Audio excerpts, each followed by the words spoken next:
영원한 대제사장 되신 예수를 만나시기를 바랍니다. 지금도 예수님께서는 영원한 대제사장 되셔서 하늘 보좌에 계시며 우리를 위하여 중보하시며 끊임없이 우리를 위하여 중보하시고 이 세상을 향하여 중보자의 역할을 감당하시는 줄 압니다. 여러분, 그 주님이 우리와 영원토록 우리 가운데 그 이름으로 함께 하십니다. 그 하나님과 영원히 동행하셔서 정말 진정한 이 땅에서도 자유자가 되기를 바랍니다. 예수님은 영원한 대제사장이세요. 그런데 제사장들은 아론의 혈통으로 이렇게 이어져 내려왔습니다. 그런데 그것이 일반 제사장이고 또 대제사장인데 예수님은 대제사장의 직임은 갖고 왔어요. 예수님의 삼중직임이 있는데 그 삼중직임은 제사장, 왕, 선지자입니다. 그 세 직임은 한결같이 기름 부어 세웠습니다. 직분입니다. 하나님이 하늘로부터 기름 부어 세우는 거예요. 그런데 예수님은 바로 이 세 가지 직분을 다 가지고 계신 그리스도, 기름을 부은 자라는 뜻을 가지고 있습니다. 그 중에 제사장의 직임이 있는데 제사장의 역할이라는 것은 백성과 하나님을 연결하는, 오늘날로 말하면 쉽게 얘기해서 중매쟁이, 중재자, 그런 의미를 가지고 있습니다. 그 예수님께서 하나님도 알고 인간도 알아서 서로 연결하는 그 역할을 제사장 역할이라 합니다. 그런데 예수님의 제사장의 역할은, 계보는 아론의 계보가 아니라, 아론의 반차가 아니라 멜기세덱의 반차를 따랐다. 오늘 본문에서 말씀하고 있죠. 이 반차라는 말은 다윗 왕이 제사장 조직을 24개로 나누어서 서로 간에 24 반차가 그 제사장의 역할을 감당했고, 그 제사장 중에서 대제사장을 뽑아서 1년에 한 차례씩 순번제로 돌아가도록 했어요. 그래서 성전의 일을 할 때 24개의 반차로 나누어서 매일같이 끊이지 않고 24시간 그 불이 꺼지지 않고 떡이 진설되었고 기도의 향이 꺼지지 않도록 하는 것이 대제사장의 역할입니다. 특별히 우리 24반차 중에서 세례 요한이 그 사가랴가 24반차 중에서 제8반열에 아비야 반열에 있었던 사람입니다. 거기서 난 요한이에요. 그래서 역대상 24장 7절에서 18절에 보면 자세하게 24개의 반차로 나눈 것이 기록되어 있습니다. 쉽게 얘기해서 반차라는 것은 이제 우리가 뭐 김해김씨 무슨 파, 전주시 무슨 파, 저는 박씨인데요, 무한박씨예요. 무한박씨 경파예요. 서울에 있는 경파. 그래서 그렇게 다 파가 있잖아요. 무슨 어디에 무슨 파. 그것처럼 이스라엘 백성들의 제사장 중에서는 24개로 나눠서 어느 반열에 섰느냐 하는 거죠. 그러면 이해가 쉬울 것입니다. 그런데 예수님은 이런 24개의 반차 반열에서 온 것이 아니라, 자, 어디서 왔대요? 오늘 본문에서. 자, 누구의 반차? 멜기세덱의 반차에서 왔다 그랬어요. 자, 그럼 멜기세덱이 누구냐는 거예요. 자, 지금 오늘 본문부터 7장까지 멜기세덱에 대한 이야기가 나올 겁니다. 그럼 멜기세덱이 누구냐? 우리가 좀 알아야 되죠. 그래서 멜기세덱은 성경에 많이 등장하는 존재입니다. 그리고 또 이렇다 저렇다 설왕설래가 많고 또 의견들이 많아요. 성경적으로 보십시다. 멜기세덱이 처음 등장한 곳은 창세기 14장입니다.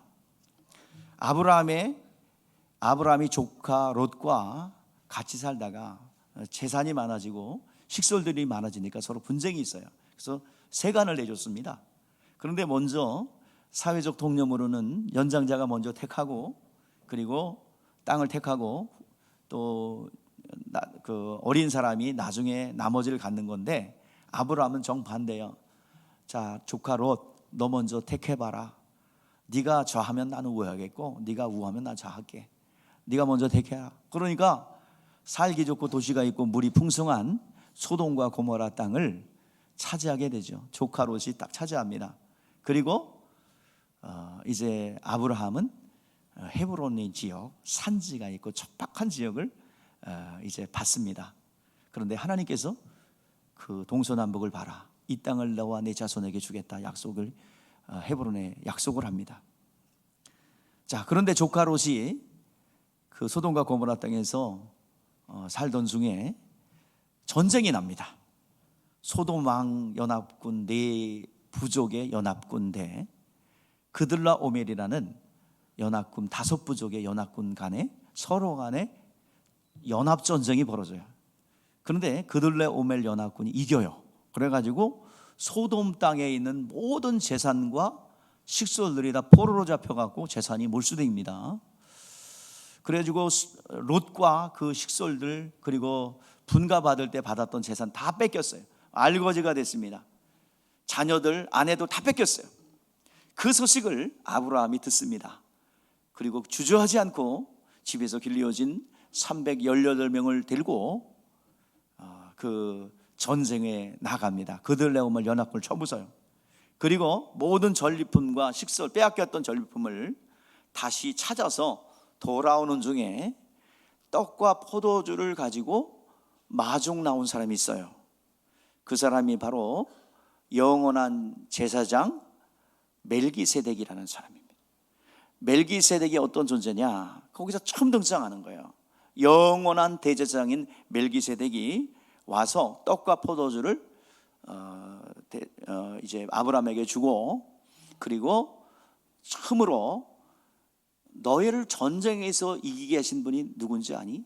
너를 메소포타미아에서 끌어내시고 지금 전쟁에서 이기게 하신 분이 누구냐면, 자, 우리 다 따라해 봅시다. 중요한 구절입니다.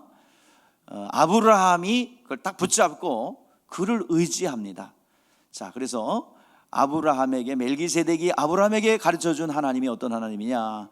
지극히 높으시고 천지의 주제이신 하나님. 자, 따라해보세요. 천지의 주제이시고 지극히 높으신 하나님. 다시 한번 고백해봐요. 아브라함에게 계시한 하나님, 가르쳐준 하나님 어떤 하나님이요? 전쟁에서 이기게 하신 하나님이 어떤 하나님이래요? 천지의 주제이시고 지극히 높으신 하나님. 그분이 너를 전쟁에서 이기게 했다. 그 말씀을 받자마자 당신이 누구요? 어디서 왔소? 또 왜 그런 말을 하고 물어보지 않았어요. 그대로 받아들입니다. 그대로 받아들이고 자기의 삶의 지표로 삼아요. 그리고 그 멜기세덱에게 가지고 온 전리품의 10분의 1을 드립니다. 즉 뭐냐면, 나는 말씀 앞에 돌아왔습니다. 나는 그 말씀 붙잡고 말씀대로 살아갈 겁니다.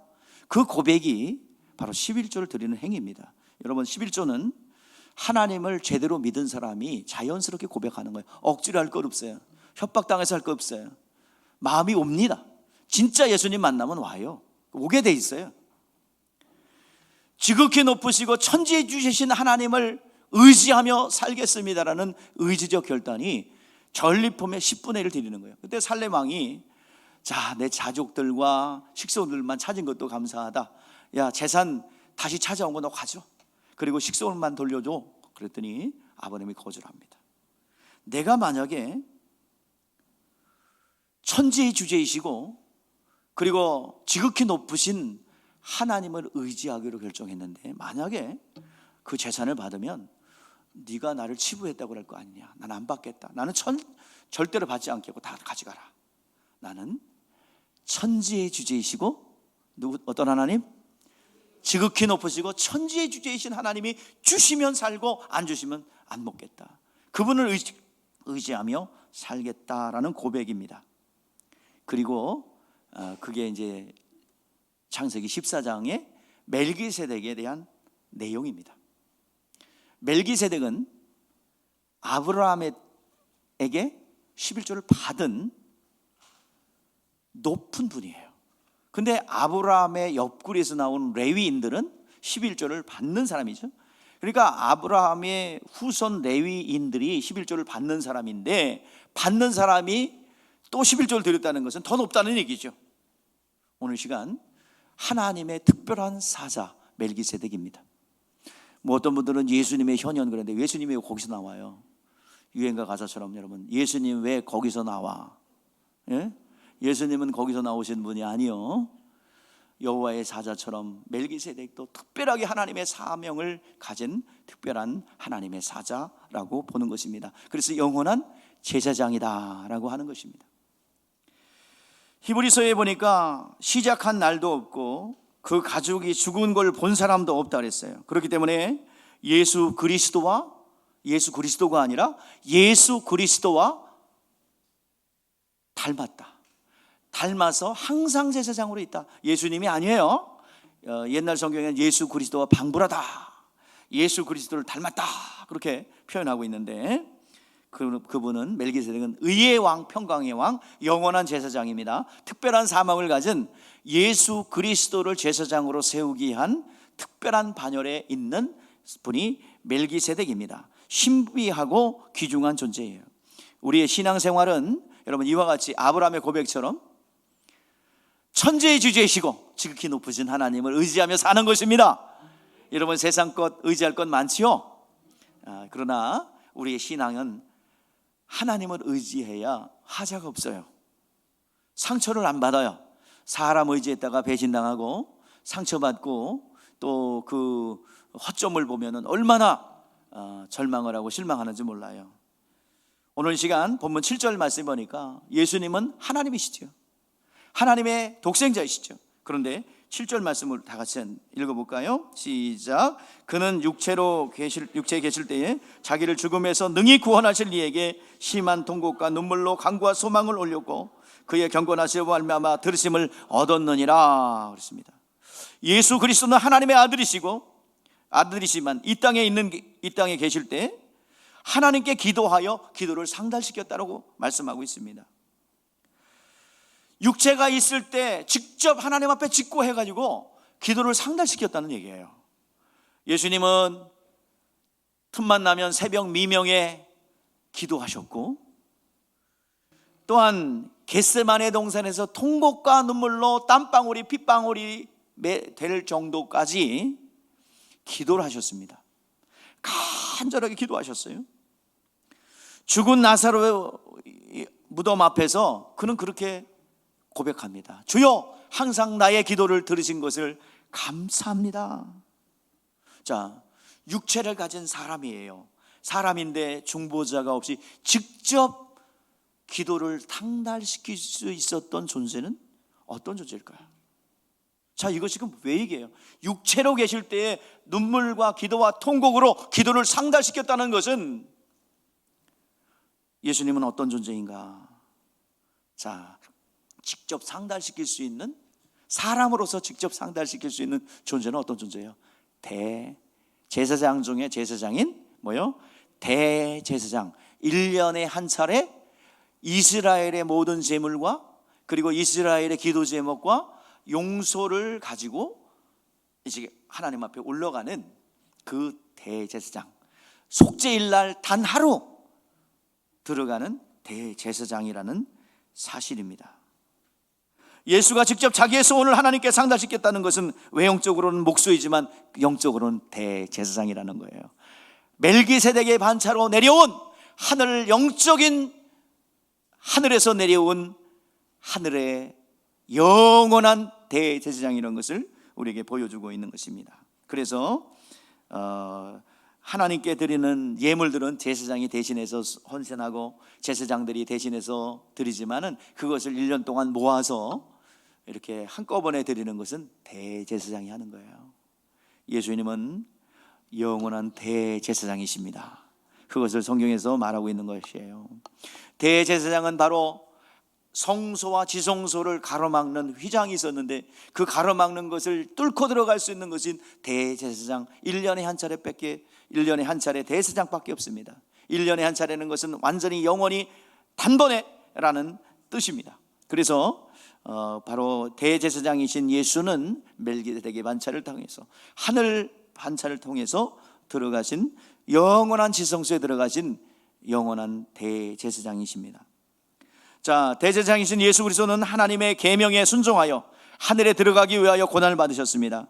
그러므로 하나님과 인간 사이에 막힌 담은 예수 그리스도께서 스스로 연 것이 아니라 예수 그리스도께서 사람으로 오셨고, 그리고 당신의 몸을 찢어주심으로 그 휘장 되신 예수 그리스도가 성소와 지성소, 하나님과 인간 사이에 막힌 담을 여는 것은 당신의 뜻이 아니라 하나님 아버지의 뜻대로 순종한 것이라 그랬습니다. 그래서 하나님의 뜻대로 아들에게 주신 계명으로 말미암아 순종하기 위해 고난 받으신 것이고, 하나님께서 인간과 화목하게 하시려고 노력하기 위해서 계명의 아들의, 하나님 아버지의 계명의 아들이 순종한 것입니다. 그래서 예수님께서 오셔서 고난당하시고 고통당하신 것은 아버지의 말씀에 순종해서 그렇게 한 것이다 라고 말씀하고 있습니다. 예수님께서는 당신의 일을 한 거예요. 많은 예수님을 따르는 무리가 있었습니다. 그 여인의 무리가 있었어요. 예수님 십자가를 지고 가자 수많은 여인들이 예수님을 따라갑니다. 슬피 울며 따라가요. 그런데 예수님께서 그 여인들을 향하여 말합니다. 예루살렘의 딸들아, 나를 보고 울지 말고 너와 내 자녀를 보고 울라 라고 했어요. 그들이 운 것은 주님의 고통이 안타까워서 얼마나 아프실까, 얼마나 고통당하셨을까 애통해하면서 예수님을 슬퍼하며 따라갔어요. 그런데 그렇게 슬퍼할 게 아니다. 너의 자녀들이 구원받지 못하는 것을 위해서 울라. 예수님께서는 당신의 일을 하신 거예요. 아버지 계명에 순종하여 죽고 부활하여 하늘 보좌에 들어가 모든 인류의 죄를 대속하고, 그리고 우리에게 자유를 주기 위한 그 일들을 진행한 것입니다. 그래서 기독교는 우연히 생겨난 것이 아니라 하나님의 계획과 하나님의 뜻이 인간들에게 주어졌고, 그 인간들이 순종함으로 인간들에게 나타났고, 아들이 순종함으로 그 모든 것을 완성하게 된 것입니다. 여러분들, 아버지 뜻에 순종하여 휘장 되신 예수 그리스도, 모든 인류의 죄를 짊어지시고 휘장으로 오신, 육체로 오신 예수 그리스도께서 채찍에 맞으시고 죽으시고, 그리고 모든 온몸을 찢으심으로 성소와 지성소의 휘장 찢어 놓으셨습니다. 예수님께서 다 이루었다 선언하시고 운명하시자 성소의 휘장, 성소와 지성소 사이에 있었던 휘장이 위에서부터 아래로 찢어졌어요. 그리고 열렸어요. 지금 우리는 하늘문이 열렸습니다. 예수 그리스도의 이름으로 열렸습니다. 분리된 게 아니에요. 오늘 여기서의 여러분들의 기도와 삶은 그대로 하늘나라에 연결됩니다. 연습이 없어요. 그래서 여러분들 이 자리에서 순종하고 복종하고 그리고 섬기는 것, 여러분 은쟁과 보상받는 게 아니라 그냥 직접 여기서 증거들로 나타나게 돼 있고, 그리고 영원한 나라의 상급으로도 쌓여지게 되는 것입니다. 자, 하나님과 인간 사이에 뭐가 가로막혀 있다고 그랬어요? 휘장이요. 이것은 예수님의 육체라고 분명히 말씀하고 있습니다. 자, 그러면 성소에서 여러분들 기억나시는지 모르겠네. 그 성막에는 뭐가 있어요? 성전에는 성소와 지성소가 있어요. 그러면 성소와 지성소를 가로막는 게 뭡니까? 휘장이죠. 휘장이가 가로막혔어요.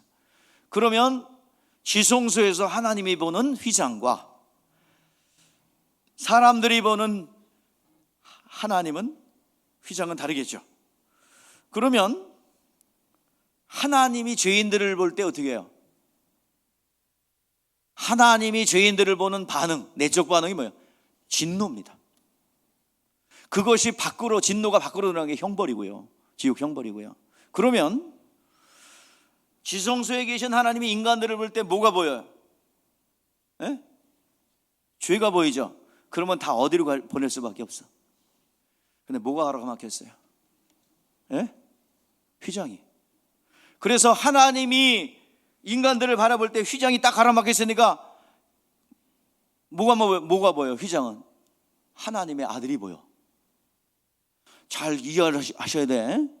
그러면 성소에서 인간들이 하나님을 볼 때, 하나님을 육체를 가진 인간이 보면 타버려요. 그런데 하나님을 직접 보는 게 아니라 누가 걸렀어? 예? 예수 그리스도가 보이는 거예요. 그러니까 하나님을 그 인간의 입장에서 하나님을 볼 땐 사람으로 보이는 거예요. 인자로 보이는 거예요. 그래서 예수님은 그래 중보자가 되는 거예요. 양쪽을. 하나님의 진노를 거두시고 또 영원하신 하나님을 볼 수 없는 하나님이 인간의 눈에 보여요. 이게 예수 그리스도예요. 이제 인간이 하나님을 만날 수 있는 유일한 길은 누구밖에 없어요? 예수 그리스도예요. 여러분, 영원히 하나님은 예수를 통해서만 봅니다. 그래서 하나님의 뜻과 의도, 하나님의 모습은 어떤 모습이에요?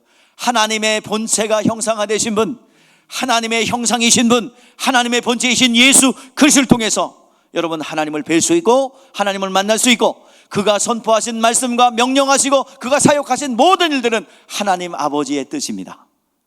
하나님 아버지의 뜻을 우리는 알 수 있어요. 누구를 통해서? 예수를 보내서. 우리의 죄 많은 우리들입니다. 죄인은 진노할 수밖에 없고 죄의 값은 사망이요 영원한 지옥불에 들어갈 수밖에 없는데, 하나님이 우리를 볼 때 우리를 직접 보는 것이 아니라 누구를 통해서 바라봅니까? 인자 되신 예수를 보기 때문에 우리는 하나님의 자녀가 되는 권세를 얻게 되는 것입니다. 하나님이 가려준 거예요. 그것을 뭐라고 그래요? 죄인이지만 의인으로 인정해 준 거예요. 그래서 이거는 조직신학 교리에서는 뭐라고 그러냐면 이신층이라 그래요. 이신층이 믿음으로써 의롭게 된 거지 의인이 아니야. 하나님이 그렇게 의인으로 인정해 준 거예요. 여러분, 의인은 아니에요. 의인은 없나니 하나도 없어요. 하나님께서 누구 때문에? 예수의 보혈로 가려주셨고 그 이름으로 가려주셨고 예수 그리스도의 사역으로 우리를 가려주셨기 때문에 우리는 죄인이 보이는 게 아니라 우리 안에는 예수의 이름이 있는 것이고 예수가 보이는 거예요. 아멘. 그래서 우리는 하나님의 사랑받고 하나님의 능력을 얻기 위해서는 주님의 말씀 안에 거하고 우리 안에 예수의 이름이 드러나야 될 줄 믿습니다. 우리의 인간적인 모습 드러내봐야 소용없어요. 우리들이 가지고 있는 모든 의로움 드러내봐야 소용없어요. 이걸 교만이라고 하지요. 내가 이런 일을 했고요, 하나님 이런 일 저런 일 했습니다. 이 교만이에요. 하나님 그거 안 봐요. 여러분들이 무슨 스펙을 가졌고 어떤 거 바라보지 않습니다. 얼마만큼 여러분들이 영혼 가운데 예수 그리스도의 이름을 전하며 예수의 이름의 말씀에 순종했느냐, 그것이 여러분들의 의복이요, 여러분들의 세마포요, 여러분의 두루마기요, 여러분은 예수 그리스도로 옷 입는 것입니다. 하나님은 그것만 보세요. 오늘 여러분들 얼마만큼 순종했느냐입니다. 많은 사람들의 혹자들은 예수 그리스도의 보혈의 피를 오해를 합니다. 여러분들에게 간곡하게 부탁합니다. 예수님 불쌍하다고 제발 울지 마세요. 예수님께서 분명히 이럴 거예요. 예수님 말바르게 태어나셨잖아요. 나는 잘 태어났는데 예수님은 말바르게. 왜 우니? 말바르게 태어난 게 어쩌라고. 하나님께서는 만물의 주인이세요. 이 세상이 말구유와 같기 때문에 거기 태어난 거예요. 세상 영광이 아무리 영광을 올리고 좋은 고대강실 같은 궁궐이라 할지라도 하나님 입장에서 볼 때는 말밥그릇이에요. 냄새나는. 이 세상이 그렇다 이 말이에요. 그래서 말밥그릇에 태어난 거예요. 얼마나 추우셨을까 예수님. 아이고. 하나님이 뭐라 그럴까요? 예수님이 왜 우니? 예수님 얼마나 아프셨을까? 어떤 분은 또 그렇게 막 울어. 그래서 은혜 받은 줄 알고 착각해가지고 왜 우세요? 그랬더니 생각해 보세요 목사님, 내 아들이 십자가를 못 박혔다고 생각을 하면서 울었대. 자기 아들하고 예수님하고 무슨 상관이 있어요? 예수님은 당신의 일을 하신 거예요. 죽고 부활할 죽을 계명과 살 계명을 가지고 아버지 뜻에 순종하여 그 일을 하신 거예요. 그래서 예수님께서 우는 찢을 짜면서 우는 여인들을 향하여 말한 거예요. 나를 위해서 울지 말고 너희 자녀를 위해서 울라. 오늘 시간 예수님은 당신의 일을 하신 거예요. 예수님의 양식은 뭐였어요? 내 양식은 아버지 말씀에 순종하는 것이 나의 양식이라고 그랬어요. 내가 더 깊이 풀면은 길어질 것 같으니까 여기서 중단할게요. 예수님의 양식은 아버지 말씀에 순종하는 것이 그의 기쁨이고 그의 행복이에요. 예수님은 육체로 있는 예수님은 고통스러워서 이 잔을 옮기기 싶었지만은 그러나 나의 원대로 마시고 아버지의 뜻대로 되기를 원하나이다. 오늘 여러분들 예수님을 그렇게 예수님에 대해서 오해하지 않기 바랍니다. 또 예수님에 대해서 오해하는 사람들 많아요. 교정하세요. 유대인들이 600만 명이 학살당입니다. 그래서 왜 그러냐 했더니 죄를 지어서 그랬대요. 무슨 죄를 지었어요? 예수님을 죽인 죄. 저도 그런 줄 알고 그렇게 설교한 적도 있어. 회개합니다. 착각은 자유지만 그래서 왜 그랬더니 유대인들이 빌라도에게 예수 피를 나와 내 자손에게 돌려줘서 그렇게 돼서 예수의 보혈은 보복의 피가 됩니다. 그렇게 되면 예수님의 피는 보복의 피가 아니에요. 예수의 피는 보복의 피가 아니라 대속의 피입니다. 인류의 허물을 대속해 주시고 그리고 한 가지 분명한 사실은 예수님의 피는 우리를 죄를 대신 갚아준 대속의 피, 은혜의 피, 정결하게 하는 피입니다. 그 피로 우리가 정결하게 되었어요. 예수님을 십자가에 못 박으라고 죽이라고 소리쳤던 무리들도 회개하면 구원받아요. 예수님을 팔아먹었던 가룟 유다도 회개했으면 구원받았어요. 그가 저주받은 것은 자살했기 때문입니다. 자기의 도덕적 의를 유지하다가 그게 안 맞으니까 자살한 것 때문에 저주받은 거지 예수님 팔아먹은 자체가 저주받은 건 아니다 이 말이에요. 오늘 여러분들 예수님에 대하여 감정적 터치를 하지 않기를 바랍니다. 예수 그리스도의 십자가에 못 박힌 걸 바라보면서 얼마나 아프셨을까, 얼마나 고통당하셨을까, 그런 찬송은 부르지도 말고 보지도 말고 또 그런 말은 듣지도 말기 바랍니다. 예수님은 당신의 일을 하신 거예요. 예수님 고난받으심으로 우리는 구원받았습니다. 예수님 고통당하심으로 우리는 대속의 은혜를 받았습니다. 높은 건물에 피레침이 있습니다. 피레침을 세워놓기만 하면 45도에서 60도에 있는 모든 벼락과 번개는 다 피레침이 받아서 땅속으로 보내요. 벼락 칠 때 뭐 두려워할 거 없어요. 옥상에 뭐가 있어요? 피레침이 있잖아요. 우리 벼락 칠 때도 여러분 두려워하지 마세요. 자, 저 위에 피레침이 있습니다. 따라당 쳐도 다 반세가 받아가지고 다 땅속으로 보내버려요. 그래서 땅속에 딱 들어가는 순간에 이 공중에 있던 질소질이 확 들어가서 비료를 뿌린 것보다 훨씬 효과가 있다는 거예요. 자, 그래서 그것처럼 예수님께서는 이 광야에서 놋뱀을 매달아 이스라엘의 죄를 다 심판을 받아서 다 땅속으로 흘려보냈듯이 모든 저주를 감당했듯이 오늘 예수님께서는 하나님의 진노를 받아서 십자가에서 다 용서해 주시고 대속해 주셨습니다. 땅에 다 묻어버렸어요. 이제는 여러분들 진정한 자유를 누리게 된 것입니다. 예수님께서 제자들에게 예언을 해요. 내가 예루살렘에 올라가면 고난을 받을 거다, 죽을 거다, 그리고 3일 만에 부활할 것이다. 그때 베드로가 주여 그런 일은 절대로 일어나지 않을 겁니다. 우리가 있잖아요. 우리가 지켜드릴게요. 내가 지옥불에까지 들어가겠습니다 라고 하는 베드로의 이 배려에 대해서 예수님 뭐라고 그래요? 호되게 혼내죠. 사단아 내 뒤로 물러가라. 너는 나를 넘어지게 하는 자로다. 네가 하나님의 일을 생각지 않고 사람의 일만 생각하는도다. 예수님께서 죽는 것은 우리를 위한 아버지 계명에 순종하시고 우리의 죄를 대속하기 위한 순종의 죽음입니다.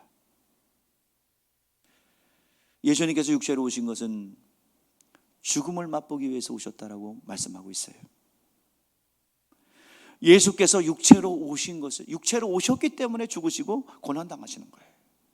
그래서 육체로 오신 것을 부인하는 자마다 뭐라고 그래요? 적그리스도형이라.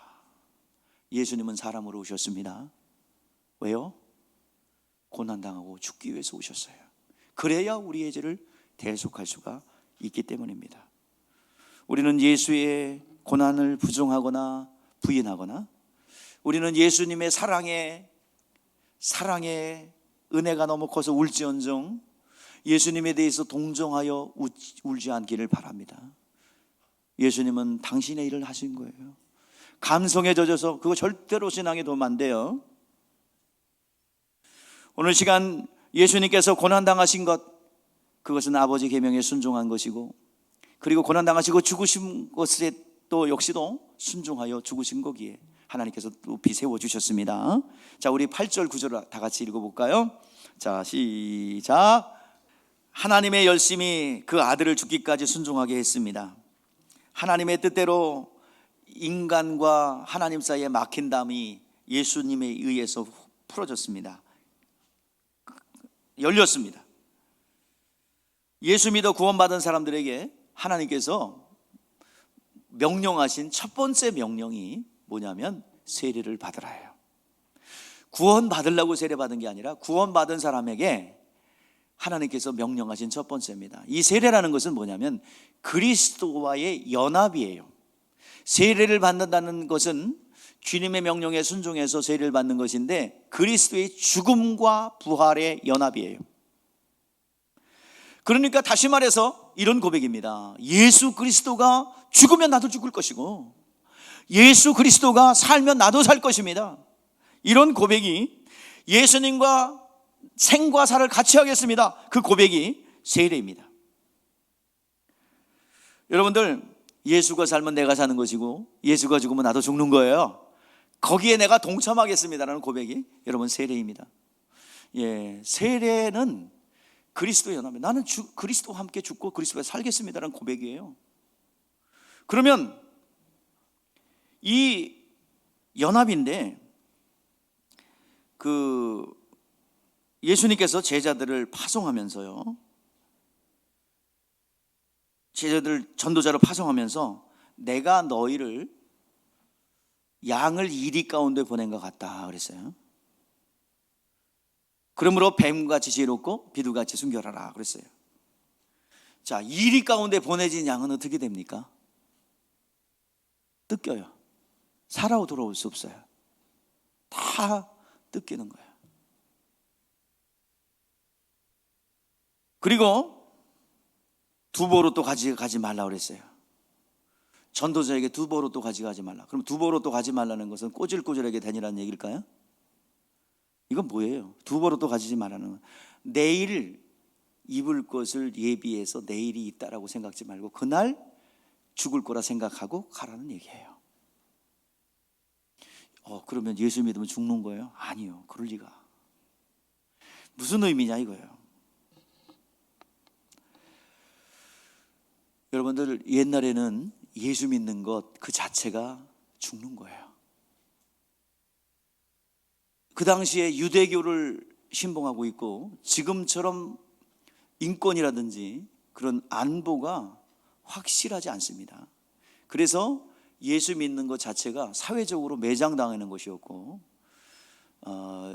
유대교로 볼 때 예수, 괴수, 이단을 믿는 거예요. 그렇기 때문에 그 사회의 이론으로서 도태됩니다. 그런데 그 믿는 것도 그렇게 도태되는데 그것을 전하고 있어요? 그렇다는 것은 유대교의 암살자들에 의해서 죽습니다. 지금은 기독교가 널리 퍼졌고 또 인권도 신장되어서 종교가 다르다고 테러를 가하거나 어떤 유해를 가면 여러분 국가의 어떤 치안이 그렇게 호락호락하게 두질 않습니다. 그렇기 때문에 지금은 목이 잘리거나 어떤 순교를 당하는 일은 없습니다. 그런데 여러분, 그런 결단과 각오가 있어야 뜯어먹은 양은 어떻게 될까요? 양을 뜯어먹은 늑대는 어떻게 될까요? 이 이리는 살아나요. 여러분을 뜯어먹었던 양은 살아나. 그리고 여러분을 쪼아먹으려 했던 사단, 씨앗이 딱 떨어졌는데 쪼아먹으려 했던 그 씨앗이 자라나면 그 쪼아먹으려 했던 새들은 그 나무가 된 그곳에 깃들어요. 오늘 여러분들, 우리가 나가다 보면 그렇게 목이 잘리거나 죽거나 그러진 않아. 그렇지만 우리가 희생하면 그들이 살아납니다. 그래서 양을 그런 결단과 각오로 가야 살아난다는 얘기예요. 전도회로 가서 싸움하면 안 됩니다. 여러분, 인격적으로 그렇게 여러분들이 죽임을 당하거나 그러진 않아도 인격적으로 모독당할 수 있고, 또 여러분들은 핀잔받을 수도 있고 조롱받을 수 있습니다. 오늘 여러분들, 그렇지만 주님께서 그런 마음과 죽을 마음과 죽을 결단과 각오를 가면 그 영혼들이 살아난다는 얘기를 하고 있는 것입니다.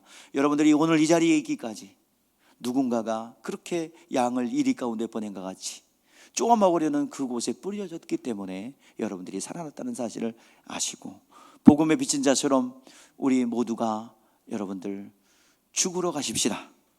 양을 이리 가운데 뜯어먹히러 가십시다.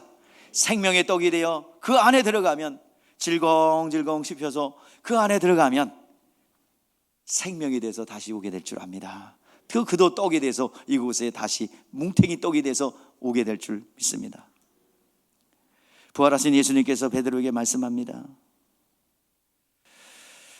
내가 진실로 너에게 이르노니 내가 젊어서 스스로 띠뛰고 원하는 곳으로 다녔거니와 늙어서 내 팔을 벌리리니 남이 내게 띠뛰우고 원하지 않는 곳으로 데려가리라. 무슨 말이냐면, 베드로는 너 나처럼 십자가에 거꾸로 매달려 죽을 거야 라는 얘기예요. 그러니까 베드로가 조금 좀 걱정도 되고 억울했던 모양이에요.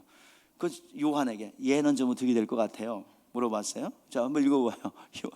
이에 베드로가 그를 보고 예수께서 이 사람은 어떻게 되겠습니까? 뭐 어떻게 돼? 오랫동안 살지. 밤모섬에서 요한계시록 기록하지. 그러니까 예수님 뭐라 그래요? 내가 올 때까지 그를 머물게 하고자 할지라도 내게 무슨 상관이냐? 너는 나를 따르라 하시더라. 베드로가 미련이 남아서 다른 사람도 이와 같은 운명이었으면 참 좋았을 거다. 안심이 된다. 나만 혼자 배 맞기 좀 두렵다. 그래서 얘는 어떻게 돼요? 그렇게 물어보니까 그 사람에게 무슨 일을 맡기든지 미련을 갖지 말고 너는 죽을 일을 명령받았으니 그대로 하라. 그러면 하는 일이 다른 거예요.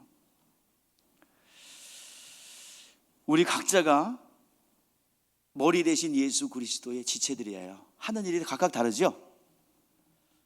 어느 날 입이 하는 일이 있고 눈이 하는 일이 있고 또 귀가 하는 일이 있어요.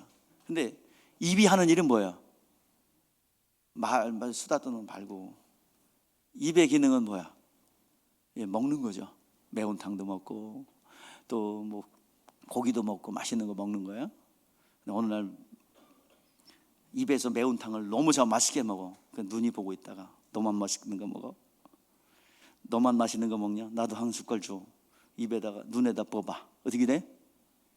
귀가 있다가 너만 맛있는 거 먹니? 나도. 여러분, 각자 역할이 달라. 그러니까 귀는 듣는 일을 해야 되고 눈은 보는 일을 해야 되고 입은 뭐야? 먹는 일과 열심히 뭐 해야 돼? 이렇게 말하는 걸 해야 돼요. 또 부럽다고 하면 안 돼요. 그래서 여러분들은 옆에 좌우로나 추시지 말고 내 할 일만 하면 되는 거예요. 누굴 정죄하고 왜 못하니, 왜 잘하니, 왜 그러니 하지 말고 눈의 역할이면 눈의 역할 하시면 돼요. 본전 생각하지 말고 베드로처럼. 그러다 또 야단 맞아요. 베드로는 야단 많이 맞은 사람이에요. 제자 중에서. 왜? 엉뚱한 짓 많이 했거든요. 그러니까 마지막까지 결정적인 순간에 또 뭐야? 하늘에 올라가려고 하는데, 근데요, 이스라엘 나라 회복됨이 언제입니까? 제가 같았으면 귀싸대기 한다 후려가지고, 야, 아직도 그걸 물어봐. 팍! 그런데 예수님은 그런 거 신경 쓰지 말고 때와 시기는 너희가 알 바 아니요, 오직 성령이 임하시면 너희가 권능을 받고 예루살렘과 사마리아 땅끝까지로 내 증인되라. 증인의 역할만 감당해라. 그것은 아버지만 할 뿐이다. 그리고 우리가 역할을 감당하면 되겠어요. 그거 얘기하죠. 내일 종말이 와도 한 그루에 사과나무를 심는 것처럼 여러분, 여러분의 일을 하면 되는 거예요. 두려워할 거 없어요. 여러분들 고난과, 그러면 여러분들 걱정되는, 예수 믿으면 그렇게 고난이 오는 거야? 결과가 아닙니다. 예수님이 고난 받으신 것이 결과입니까? 아니죠. 과정이죠. 뭐를 위한 과정? 부활의 과정, 영광의 과정입니다. 자, 오늘 이 시간 다 같이 한번 우리가 같이 읽어보겠습니다. 예수님의 고난 경우가 죽기까지 복종한 결과가 뭔지를 한번 보시죠. 자, 8절. 우리도 동일하게 이렇게 될 줄 믿습니다. 자, 이 약속이에요, 약속. 시작. 사람의 모양으로 나타나서 자기를 낮추시고 죽기까지 복종하셨으니 곧 십자가에 죽으심이라. 자, 결과. 시작. 그러므로 하나님이 그를 지극히 높여 모든 이름에 뛰어난 이름을 주사 하늘에 있는 자들과 땅에 있는 자들과 땅 아래에 있는 자들로 모든 무릎을 예수의 이름에 꿇게 하시고. 할렐루야. 오늘 이 시간 이것이 결과입니다. 우리가 예수님께서도 분명히 말씀하셨어요. 내가 살기 위해서 죽노라. 여러분들이 양을 이리 가운데 보내지고 하나의 씨앗이 되어 땅에 떨어져 새가 쪼아먹을 위협 속에 있는 것은 결과가 아니라 과정입니다. 내가 죽어야 한 알의 밀알이 땅에 떨어져 썩으면 살아나는 거예요. 많은 열매와 결실이 맺어지는 거예요. 오늘 여러분들, 이 세상이 많은 기독교인들이 이기적이에요. 하나님의 영광, 부활의 영광, 성공의 그 영광은 사모하지만 그리스도의 고난에 순종하고 동참하기는 꺼려하는 거예요. 오늘 여러분들, 예수님과 함께 그리스도와 함께 십자가에 못 박혔나니 이제는 내가 산 것이 아니요 내 안에 그리스도께서 사신 것이라. 오늘 예수와 함께 양을 이리 가운데 보내진 것 같이, 그리고 하늘의 밀알이 땅에 떨어져 새에 쪼아먹을 위기 속에서 우리가 있기를 바랍니다. 그리스도의 고난의 순종함을 배우시기를 바랍니다. 그렇다면 하나님께서 여러분 높이 세워줄 줄 믿습니다. 복음을 전하면서 또 목양의 현장 하면서 여러분 자존심 다 내려놔야 됩니다. 저한테 누가 그래요. 목사님 그걸 어떻게 하세요? 어떻게 하십니까? 어떻게 해요? 하나님이 심히 주신까지. 여러분들은 제가 여기까지 있기까지 양복 입고 다니고 차 타고 다니니까 저분은 아무 걱정도 없이 다니시는 것 같다. 여러분 가까이 보신 분들은 얼마나 고난이 있고 고통이 있고 마지막 자존심까지 다 내려놔야 되는 거예요. 여러분들 마지막 목회자의 자존심은 어디까지라고 생각하세요? 목회자의 생명은 내가 도둑놈 소리만 들으면 안 되지요. 그죠? 나는 남의 거 누구 거 사기친 일도 없습니다. 누구 거 10원 한 장 떼먹은 적도 없습니다. 그런데 도둑놈이래요. 그거 다 누명이잖아요. 그것까지 내려놓아야 됩니다. 거기에 대해서 한번 붙어볼까? 내가 도둑놈이라고 한번 밝혀봐. 그래서 속이 시원하게 다 밝혔어. 그럼 어쩔 건데? 그래, 맞아, 안 했네. 끝. 속이 시원할 줄 알지만 목사는 아닌 거야. 오늘 양을 이리 가운데로 보내가 같이 억울한 일이 있어도 인내하고 기다리고 하나님이 높이 세워질 때까지 기다리고, 너무 속상하고 살고 싶지 않을 정도로 마지막 도덕성까지 무너지는, 진짜 그랬으면 억울하진 않지. 근데 거기까지 무너져야 됩니다. 하나님이 높여줄 때까지, 하나님이 풀어줄 때까지 기다려야 되는 거야. 그래야 영혼들이 삽니다. 아직도 내가 살아서 안수 받으신 분들 손 들어봐. 안수 받으신 분들 손 들어봐. 권사님들 손 들어야 돼. 내가 안수했잖아. 손 들어봐요. 자, 또 버쩍 들어요. 왜 버쩍 하지 말고. 이분들 다 죽으신 분들이에요. 안수는 재물에다가 안수합니다. 내리지 마요. 들어요. 하나님 보고 있어요.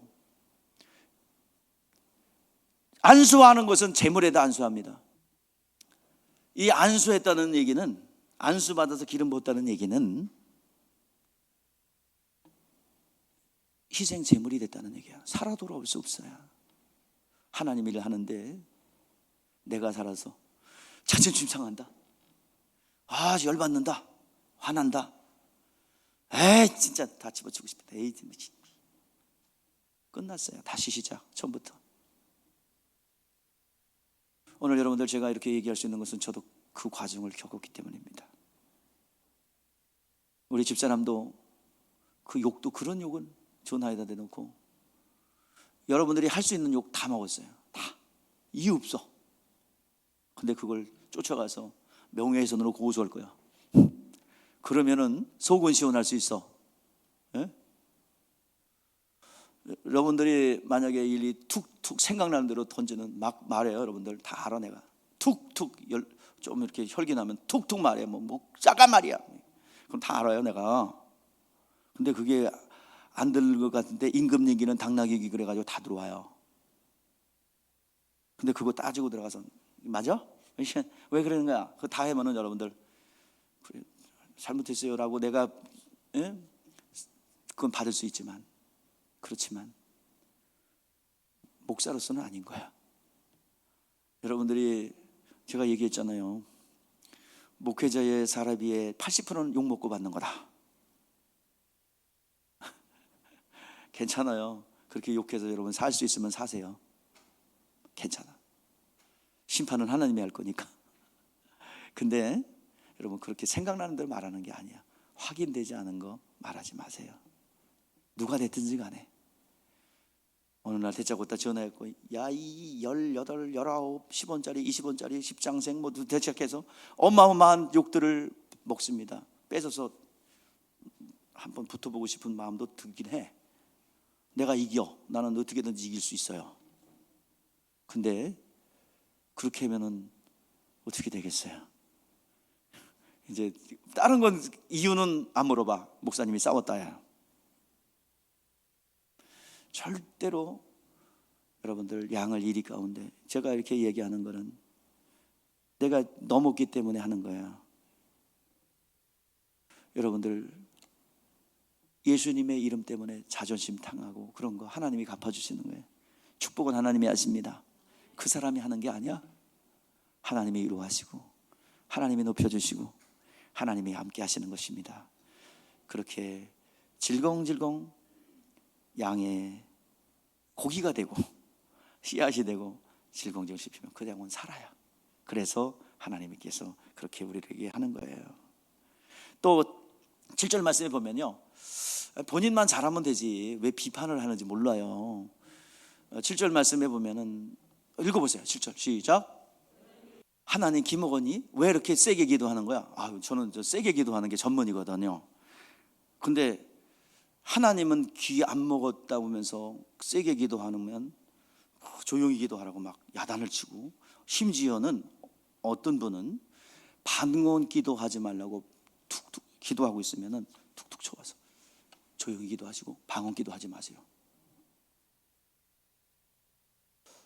정말 영적인 세계 모르는 영맹입니다. 여러분들 불이 났어요.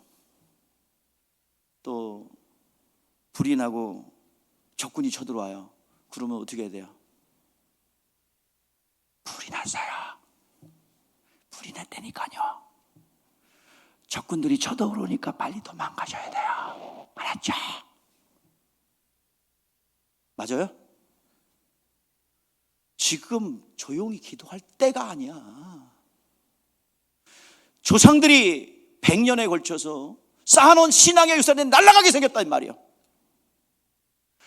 다음 세대에는 신앙의 유산을 물려주지 못할 수 있어요.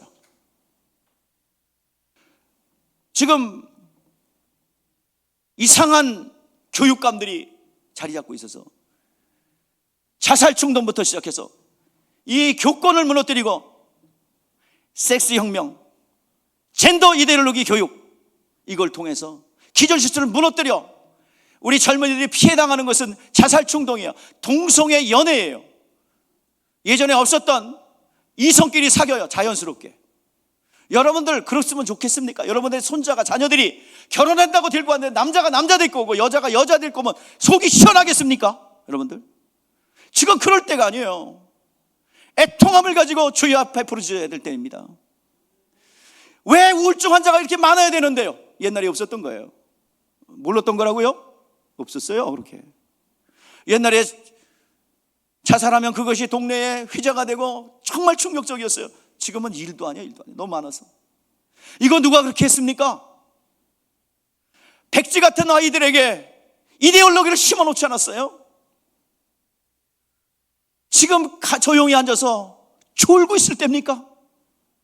불이 났는데, 적군이 쳐들어오고 있는데, 신앙의 유산을 다음 세대에 물려주지 못할 것 같은데, 오늘 여러분들, 우리 조상들이 눈물로 배를 골아가며 새벽마다 그리고 밤새워 철회했던 그 신앙의 유산을 이 세대가 무너뜨리게 생겼는데, 지금 여러분들 가만히 있을 때입니까? 다시 한번 여러분 각성화 일어나길 바랍니다. 먹고 사는 문제 때문에 거기에 허덕이지 마시고 이 세상을 바라보면서 주님의 눈물을 보시기를 주의 이름으로 축복합니다. 오늘 대제사장 되신 예수님께서, 지금도 영원한 대제사장 되신 주님께서 이 세상을 바라며 중보할 겁니다. 조금만 기다려 보시죠. 이 땅을 다 불로 쓸어버릴 거야. 하나님의 몸된 교회가 핍박당하고 학대당하는 것을 우리 하나님은 빨리 하늘로 복귀시키기를 원하는데, 중보자 되신 예수님께서 이 세상을 바라보면서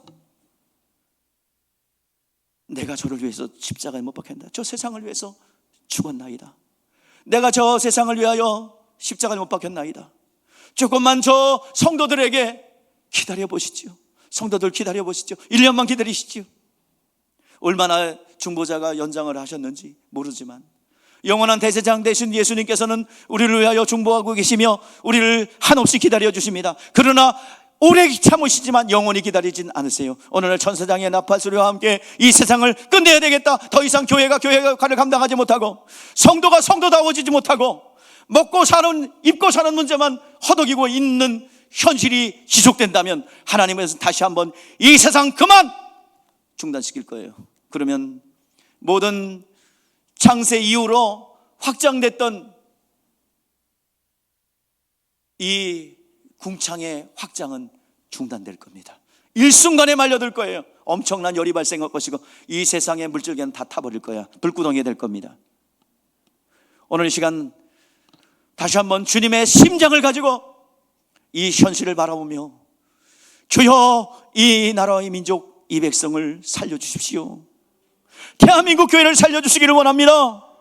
다시 한번 이 정치와 경제와 그리고 모든 여러분 정치적 성향을 내려놔요. 어느 지역에 살든 지금 올바른 눈을 여시기 바랍니다. 성경적 눈을 여시라 이 말이에요. 제가 이렇게 하면 꼭 뒤에서 뒷발에 목사가 정치, 무슨 정치 얘기예요 이게 무슨 정치 얘기예요. 진리를 얘기하는 거지. 오늘 이 시간 신앙의 유산 온전히 보존하시고, 지금 어마어마하게 정치화된 이데올로기가 이 세상을 창궐하고 있습니다. 오늘 여러분들 눈을 떠서 다시 열기를 바랍니다. 지옥색 다 내려놓고 하나님의 말씀 앞에 서세요. 분명히 보일 겁니다. 그리고 무엇을 기도해야 되고 어떤 방향으로 가야 될지 알게 될 것입니다. 오늘 시간 영원한 대제사장 되신 예수님 하늘 보좌에서 우리를 위하여 중보하고 계시는 줄 믿습니다. 기도하겠습니다.